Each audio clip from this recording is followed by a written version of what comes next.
To add a chatbot to your website on Webflow, start by searching for Webflow in your web browser.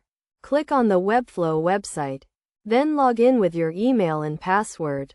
Once logged in, you'll see a page with a designer option, which you'll need to click on to access the designer interface.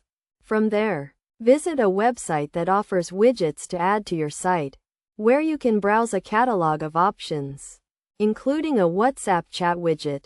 If you don't see it immediately, try searching for WhatsApp to find it. The WhatsApp chat widget is a best-selling option, and you can choose from various templates, such as a light or white theme. After selecting a template and customizing the layout, click Save to receive an embed code, which you'll need to copy. Return to Webflow. Click on Add Element and scroll down to find the Code Embed option. Paste the code into this section, and once you publish your site, the chatbot will be visible.